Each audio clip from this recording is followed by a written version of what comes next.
Here's a photo of some of the documents used when police in the UK detained outspoken political activist Tommy Robinson. The weird thing is, the article referenced here was from the Daily Mail, but if you're on the wrong side of what is considered acceptable speech, it appears sharing such a thing on social media now comes with legal repercussions. And that's not just a British thing, because strangely enough, from Canada to Australia, New Zealand to the UK, and even in parts of the EU, governments are suddenly rolling out eerily similar laws that promise to make the internet safer, but just so happen to come with new censorship powers, new identity requirements, and new levers to punish speech they don't like.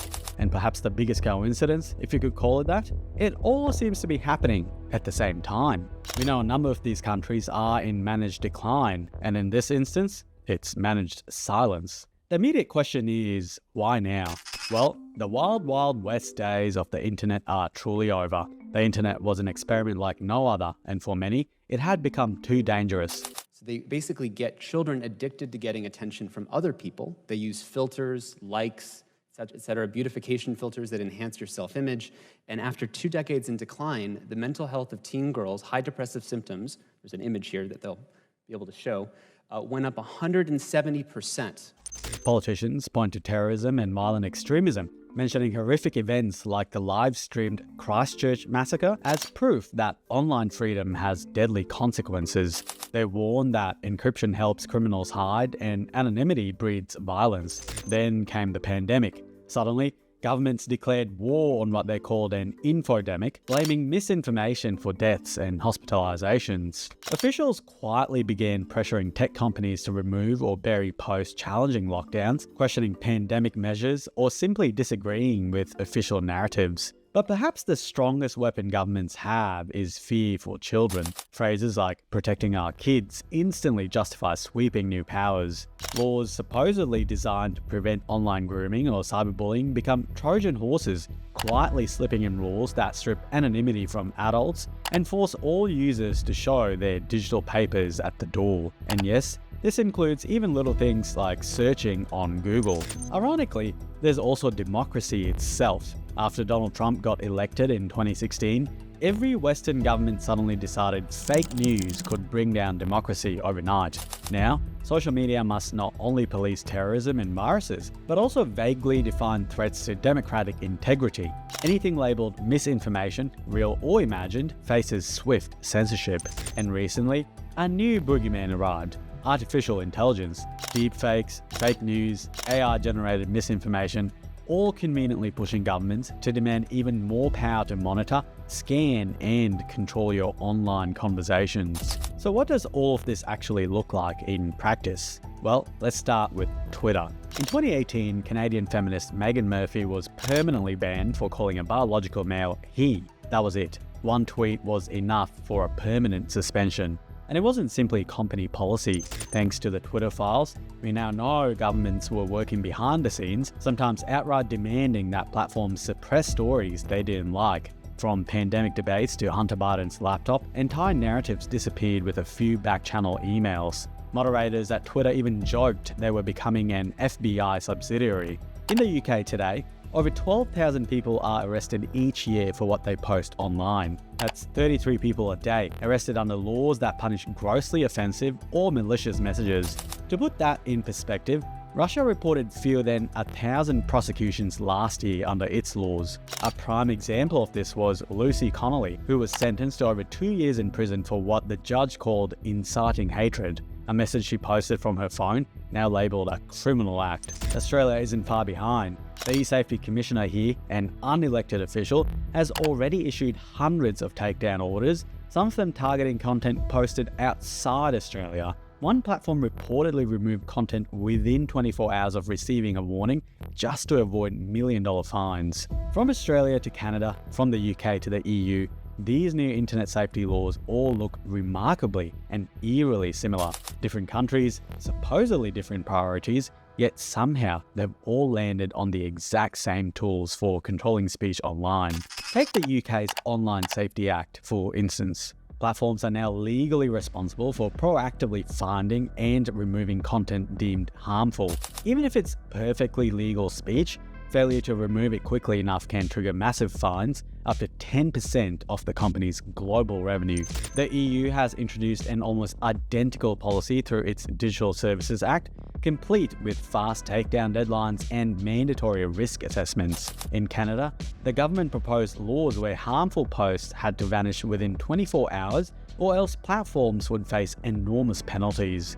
And strangely, each law includes the same vague categories: legal but harmful, hate speech, misinformation, definitions so elastic that they can stretch to cover virtually any content the government dislikes. But perhaps the most unsettling similarity is the move toward identity verification. Under the banner of protecting children or stopping harassment, these laws increasingly require users to show a real ID just to access everyday platforms. No anonymity means no privacy, and a chilling effect on dissent. If you connect the dots, it's clear where this leads. The free, open internet we once took for granted is quietly shifting into something else, something closely monitored, carefully managed, and tightly controlled. And as each country copies the next, the stage is set for a global reordering of internet usage, an online world shaped not by open communication, but by rules written behind closed doors, rules that decide who speaks, who listens, and what you're allowed to say.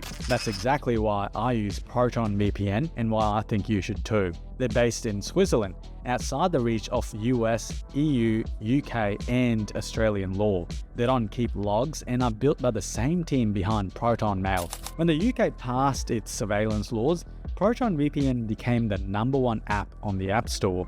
Their stealth protocol beats censorship firewalls. Secure Core routes your traffic through privacy-first countries, and NetShield blocks trackers before they ever reach you. I've used Proton Mail since Australia announced sweeping surveillance laws last year, and I'm not exaggerating when I say it's now essential. If you want to protect your privacy and support this channel, hit the link below to get up to 60% off Proton VPN. And at the heart of all of this is a single slippery word: harmful. Because harmful doesn't mean what you think it means anymore. Governments everywhere are quietly expanding that definition, turning it into something vague, subjective, and increasingly political. Of course, all these laws start by targeting obviously illegal content. No arguments there.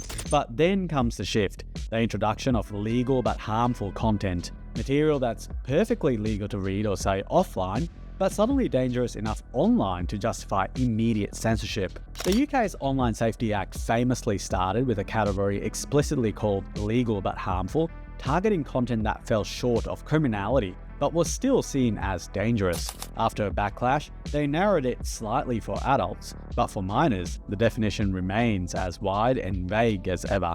This didn't change the fact that these laws still apply to everything from Xbox accounts, Wikipedia, and Spotify in the UK. Canada's proposed laws use similarly flexible language like content that foments hatred, going beyond criminal hate speech. Australia empowers its e-safety commissioner to remove content simply because it's distressing or unsuitable. No crime required. A great example of this was when Canadian activist Billboard Chris shared a Daily Mail article criticising the WHO's appointment of a transgender activist. Australia's e-safety commissioner ordered X to take it down. X refused, so the post was geo-blocked in Australia. Luckily, he ended up winning the case. Governments and social media companies have often appointed politically one-sided fact-checkers. PolitiFact, for instance, has repeatedly been shown to issue harsher rulings on conservatives than liberals, so much so that entire watchdog sites now track its bias.